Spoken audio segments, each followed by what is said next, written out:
Bien-aimés dans le Seigneur Jésus-Christ, écoutons à présent la version française de la Constitution bleue rédigée au Nigeria pour l'Église universelle, qu'est l'Église du christianisme céleste, par le prophète pasteur fondateur Samuel Biléou Joseph Oshofa.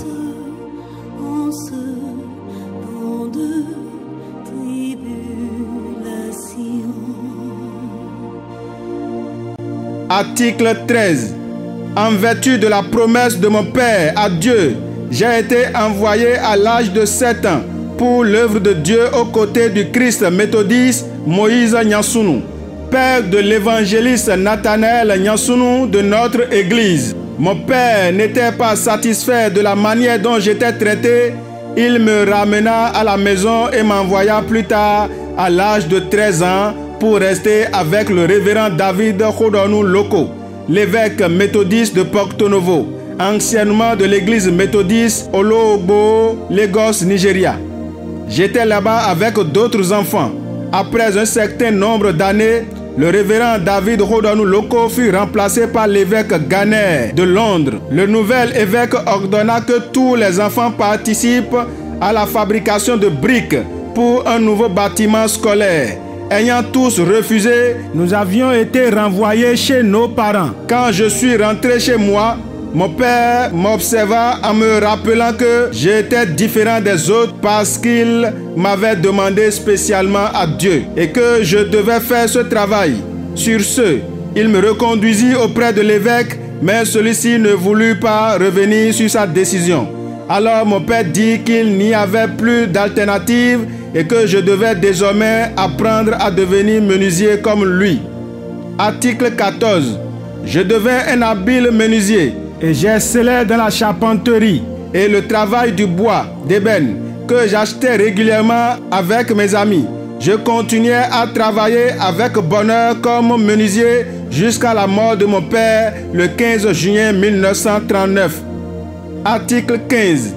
Après la mort de mon père, je continuais à porter le fardeau jusqu'en décembre 1946, quand je décidais désormais de faire le commerce d'ébène.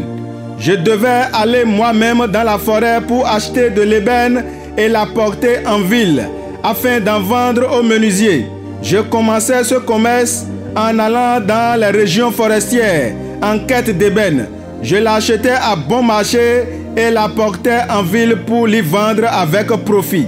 Je continuais ce commerce lucratif jusqu'à ce voyage de mai 1947 pendant les inondations. Article 16. Le 23 mai 1947, jour de l'éclipse solaire, priant dans la forêt au cours d'un de mes voyages, j'entendis une voix qui disait « Louli, Louli, Louli ».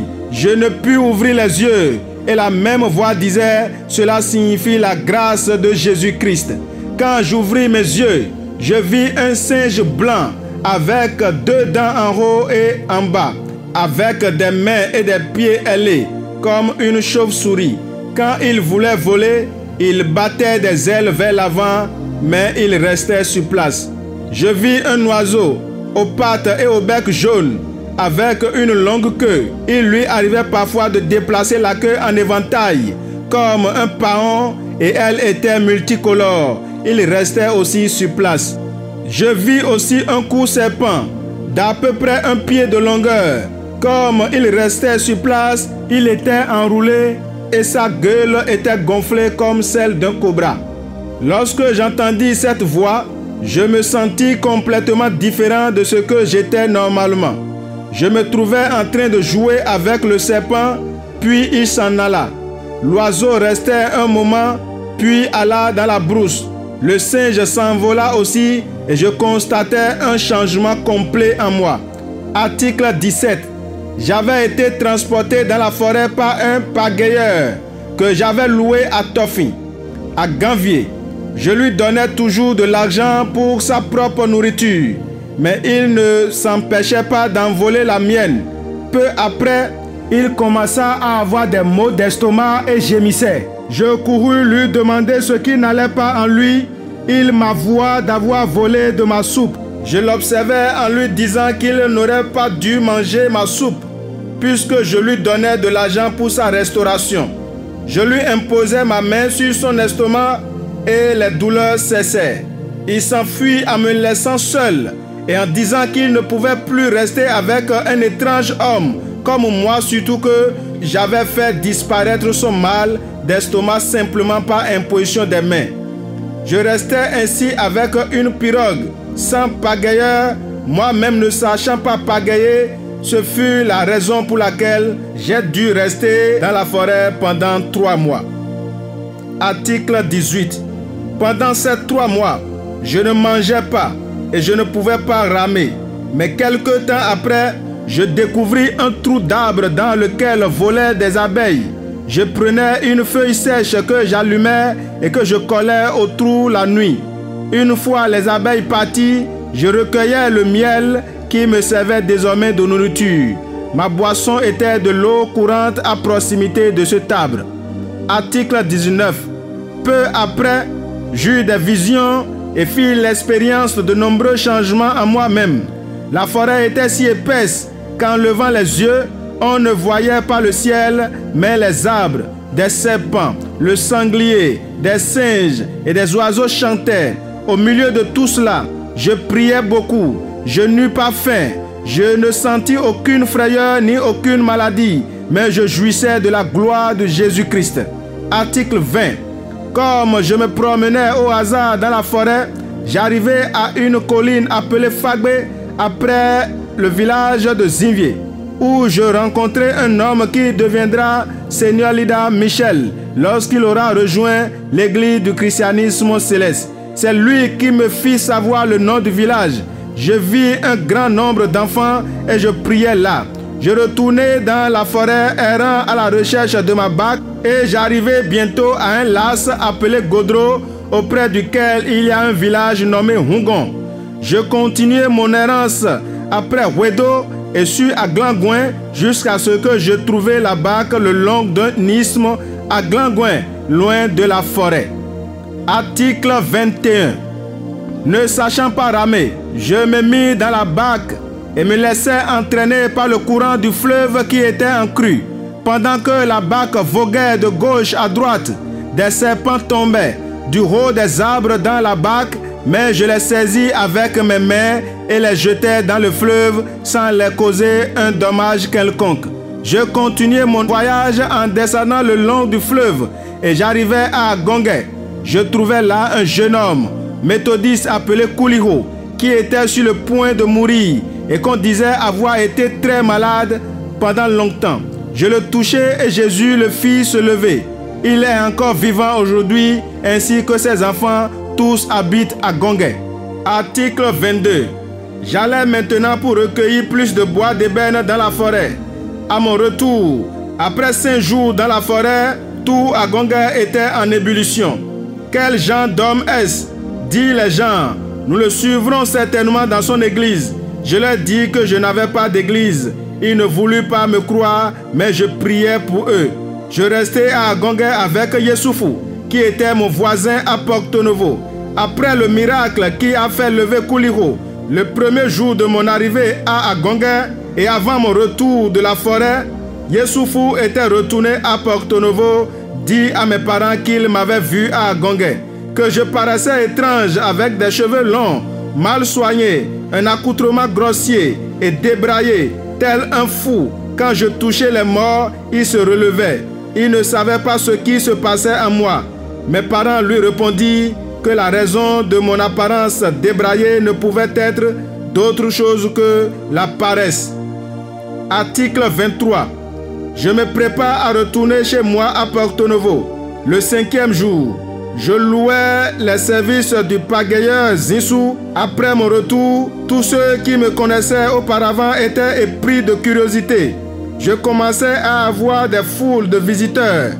À peu près 3 jours après mon retour à Porto Novo, ma soeur aînée Elisabeth Ekoundé Ochofa vint me voir et me dire que son fils Emmanuel Maouillon, c'est-à-dire Olorundara Gouton, était mort. J'allais vers lui et je trouvais des guérisseurs indigènes qui avaient vainement essayé de le ramener à la vie. Quand il me vit, ils sortirent tous de la chambre.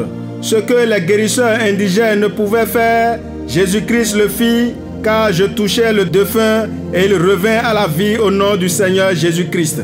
C'est ce miracle qui fit que ma soeur quitta l'église UAM Elijah et me suivit. Son fils Emmanuel reçut le don sacré de prophétie et devint ainsi le premier visionnaire de l'église du christianisme céleste. C'est à travers lui qu'une grande partie de notre culte a été révélée, telle que le Pajaspa, appellation en langue des anges, le réceptacle particulièrement fabriqué pour les quêtes de chaque culte, avec une bougie allumée au bout. Article 24. Le 29 septembre 1947, pendant que j'étais en train de prier dans ma maison avec quelques amis qui m'avaient rendu visite, je vis un long rayon de lumière, plutôt comme un phare de voiture. Je vis alors une créature ailée dont le corps était comme du feu et ses yeux minuscules volaient vers moi derrière un faisceau de lumière. Au fur et à mesure que cette créature s'approchait de moi, le faisceau de lumière diminuait d'intensité jusqu'à ce qu'elle tint à peu près à 1 mètre de moi. Cette créature se mit à me parler ainsi. Dieu veut t'envoyer en mission d'évangélisation, de prédication et d'exhortation à la repentance dans le monde. Il y a beaucoup de chrétiens qui, pendant leur existence, confrontés aux problèmes et difficultés de ce monde, ont recours aux féticheurs et aux autres puissances des ténèbres. À leur mort, ils croient qu'ils sont encore chrétiens. Or, ils ne le sont plus, parce que Satan a déjà imprimé sa marque sur eux.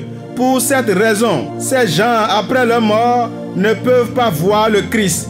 Dieu veut t'envoyer à travers le monde pour une mission de prédication et d'exhortation à la repentance, mais le monde ne te croira pas. Pour t'assister dans ton travail, afin que les hommes t'écoutent et te suivent, des œuvres miraculeuses et des guérisons divines seront accomplies par toi au nom de Jésus-Christ. Ces œuvres de guérison divine et le sceau spirituel de Dieu sur toi vont témoigner que c'est l'Éternel Dieu des armées qui t'a envoyé. Il est décidé que la nouvelle constitution de l'Église, désormais connue comme Constitution de l'Église du christianisme céleste, diocèse du Nigeria, telle qu'inscrite dans la deuxième partie de cet acte, est en vigueur. En foi de quoi chacun de nous, dûment accrédité pour ce faire, est capacité surmentionnée à poser sa ceinture et son cachet. Nom des personnes accréditées pour exécuter l'acte de constitution au nom de l'Église du christianisme céleste, diocèse du Nigeria. Samson Olatunde Banjo, Josias Kayode Oduni, Samuel Olatunji Adjalen Koko, Oluremi Olushoga Ogunlesi, Olayinka Afolabi Adefeso, Alexander Abiodun Bada, Samuel Bileu Joseph Oshofa.